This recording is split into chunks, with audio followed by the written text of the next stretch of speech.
Hello everyone, and welcome to the Dice Commando YouTube channel. I'm Andrew, with you here as always. This is Go Again, a fabulous video cast covering the trading card game Flesh and Blood.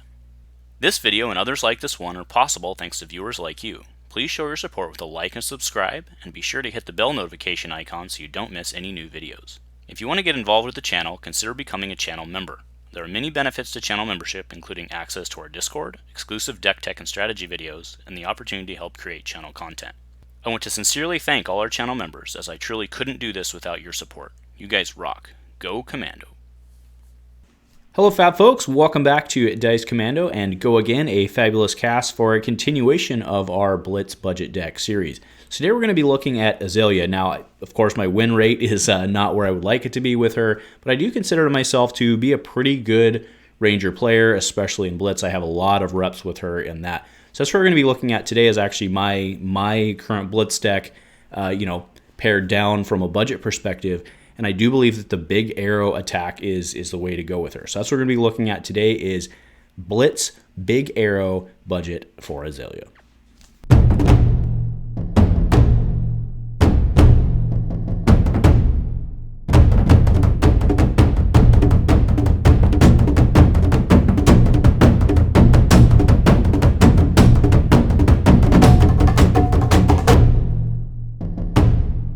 Hey guys, thanks for joining me again. Now, before we get into this, I do want to do the disclaimer that I've put a lot of time and effort into Azalea and learning her, and just trying to figure out how she works and how she fits in. And like I said, this is basically just a pared down version using rares or less, of course, for the Blitz budget series.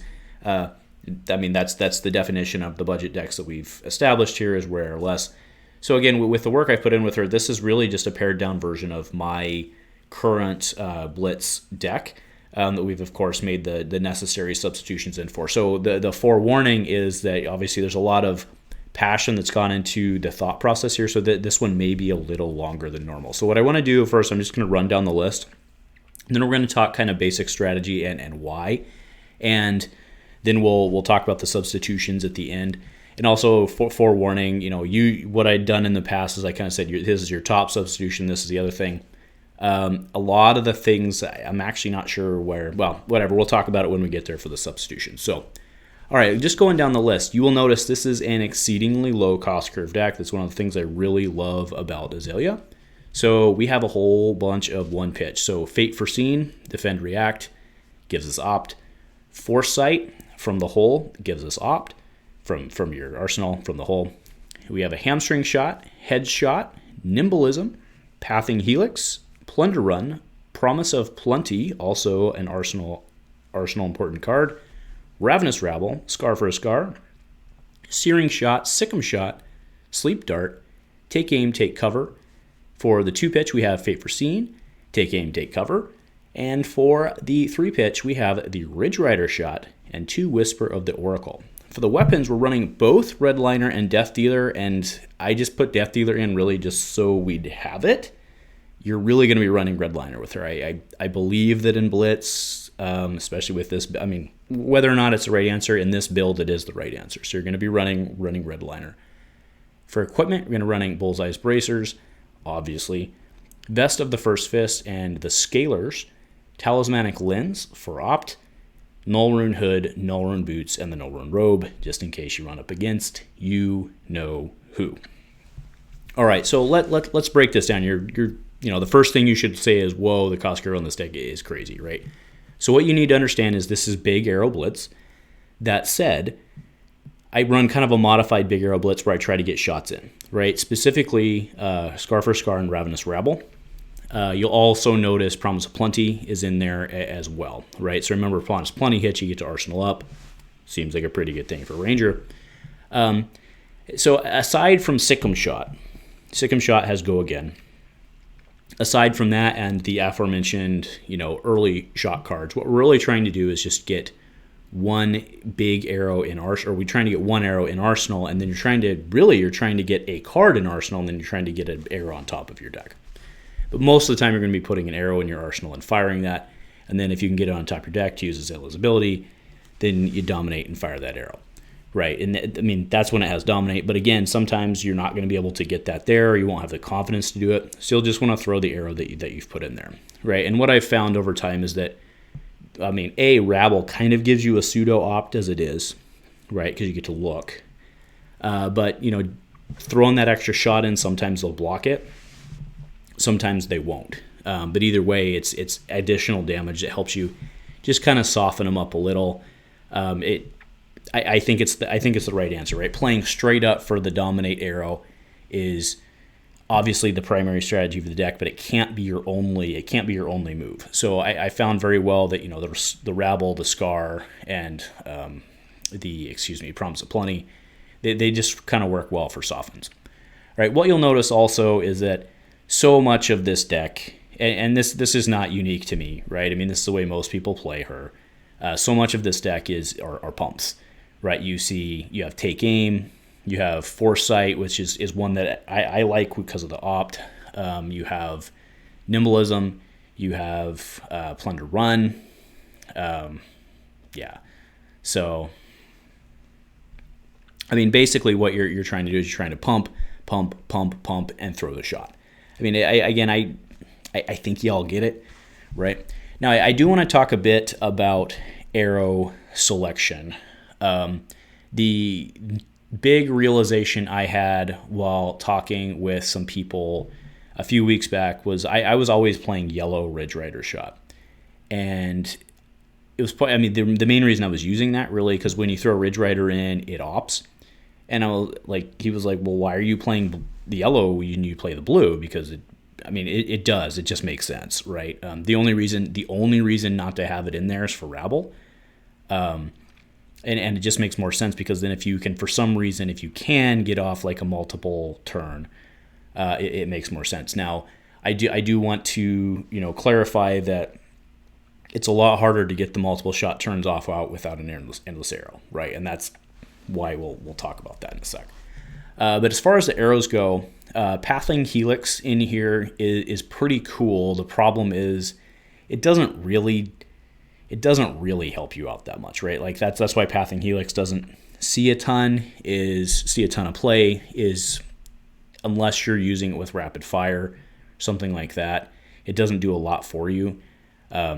So I mean that, but it's a good replacement arrow. The rest of the arrows just going down. Hamstring Shot really hurts them. If you do, you know, if they don't block it, it can hurt them. Additionally, because it costs them more. Your great one is Headshot. Headshot's a fantastic arrow that you should be playing in Classic Constructed and everything. Like that one's fantastic because remember your bow puts it in face up. Your Searing Shot is it's a 0 for 4, but it hits for 5 effectively if it hits, which a lot of time you're gonna be able to make it hit because again you have all your pumps. You have Take Aim, which obviously is a great pump with reload. You have Take Covers, which also have reload. Do note we're not playing any traps here. And then the last specific card I want to speak to is Whisper of the Oracle. I guess we can go ahead and kind of jump to the next part. Whisper of the Oracle is a 1-to-1 swap for Knock the Death Whistle. And that's really the best way that I could figure out. I mean, when I'm playing, I rarely actually knock. I rarely knock. It's mostly used for a pitch. But you can use it in a pinch if you really need to get that shot in. And honestly, I think Whisper of the Oracle is doing fundamentally the same thing for you. I mean, obviously, it doesn't pull exactly what you want. But I think it's a pretty good budget swap in specifically for what Knock is trying to do. I mean, again, it's totally not 1-for-1, but it serves the same purpose. So I guess we can go into the let's finish out the strategy talk for the equipment. So Bullseye's Bracers is really going to be in this because you don't have Endless Arrow. Your big play here is going to be trying to use it off Sikkim Shot, right? So you're going to have to probably have one, like your multi-hit turn, you're probably going to have something in Arsenal, maybe Sikkim or maybe something else. You want to try and use, so Snapdragon Scalers, of course, gives one of them Go Again, and then the Bracers let you Arsenal again, right? So what you really want to do is you want to try to pair on the same turn, you want to try to Bracers the same turn that you Scalers, right? And that's why I'm saying you probably want to have a sick 'em shot somehow lined up, because you want to sick 'em, get another one in arsenal, shoot it, give it go again, pop another one in arsenal, and fire again. That's really your best play with those two in terms of trying to get a multi-hit turn off. Now, if you can, of course, get like a Scar or a Ravenous off first, that's just icing in the cake. But those two pieces really, really work together, but I don't see it working for your advantage unless you can somehow like Arsenal sick 'em, or maybe you hit on like a Promise of Plenty, or I don't even know if that gets you as much. But either way, you want to try to pair those two for your big, for that'll be like your one wide turn, right? The rest of the time you're going to be putting in, swinging big, putting in, swinging big. Once they figure that out, you can kind of throw them off. If you can get like a little, like I said, the little 3-hit chain, you can try and, sick 'em, go again, sick 'em, arsenal, go again, arsenal, shoot, right? So, all right, so go ahead and talking the swaps, right? So Dorinthea really very much needs some of her legendaries, some of her Majestics. Specifically, Red in the Ledger and Remorseless are fantastic. So one of the swaps that I put in on this list straight up was Hamstring. I think Hamstring was it's a relatively budget replacement for Remorseless or Red, whatever. So Hamstring shot I would drop and add Red in the Ledger and or Remorseless. I already spoke to Pathing Helix. Pathing Helix is basically, so Pathing Helix was actually my 1-to-1 for Endless Arrow. That was the logic there. Endless Arrow, you know what, I said going into this that we weren't going to have a number one, but like honestly, Endless Arrow is probably the best bang for your buck. Actually, I don't think there's a probably about it. Endless Arrow is the best bang for your buck when it comes to Ranger, because it's only a super, so it's not going to be as expensive. Definitely, I would definitely try and grab Endless Arrows before you grab anything else. Like, I know the other ones are super sexy with the Dominate, but Endless Arrow is really, really good. So definitely get that. Going down the list, the other one, Sleep Dart, that's it. Sleep Dart was the other one that I added in, right? So remember, Remorseless and Red in the Ledger are both 1/5s, whereas Endless Arrow is 0/4. That's why the 0/4 was Pathing Helix. It's also a 0/4. Your 1/5s are Hamstring and Sleep Dart. So you'd swap those two out for your Red and your Remorseless. And then we already spoke to Knock and Whisper of the Oracle, right? Those are the other two direct swaps. Now, obviously, we're missing a pretty key part here of her strategy, which is her cross wrap. Her cross wrap's really, that extra opt is really good. Now, I do want to warn you, opt has to, or excuse me, not opt. The cross wrap has to flip over. So you have to be careful when you're using the cross wrap. And that's why a lot of the times, because remember with your bow, you're actually putting it face up. So sometimes you actually get in a position where you can't use your cross wrap. And that's why I think the cross wrap, I actually played for, I recently ran and found one. Not found one, I was recently gifted one. Thank you very much. You know who you are. But I survived for a long time without one. Now, I think it's pretty essential to her strategy having it there, but the fact that I still, even now that I have it, don't necessarily use it every turn, I think that you want to put your money into the arrows first. That's my personal take on it. Obviously I'm biased because that's the way I did it, but I think that, if you're deciding whether to buy 3 or 4 of your Majestic arrows or one of your cross wraps, I think that's the right answer here.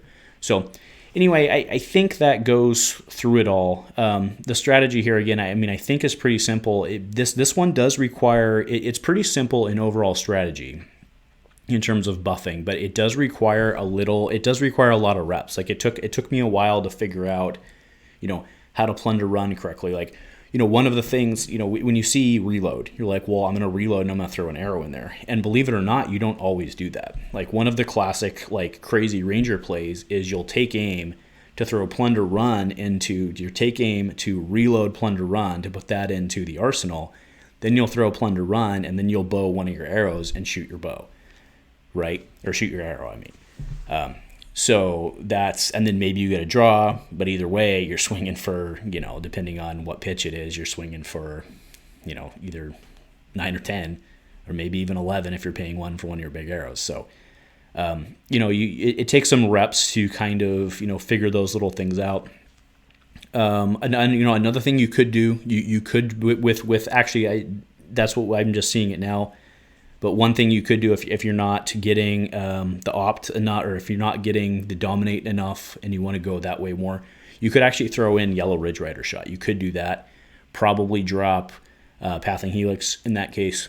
You could try that out as well. It changes your cost curve a little bit, but not significantly, right? And it gives you a little bit more opt, right? So anyway, I think that's probably it for today. Like I said, I'm sorry if I was a little more disorganized for this one. I've got a lot of experience with this one, so my head's all over the place trying to drop too much knowledge. But fundamentally, I think you're gonna have a lot of fun with this deck. I really do. Azalea is very much she's a puzzle, right? Every round there's a puzzle on how you're going to get your shot off and maximize your shot, and it is a very fun play style. So highly encourage you give this a shot, because I even though this doesn't have all of the big hitters in there, and even though she's slightly hamstrung shot without her big stuff, I think fundamentally you still get the concept of how to play her with this deck.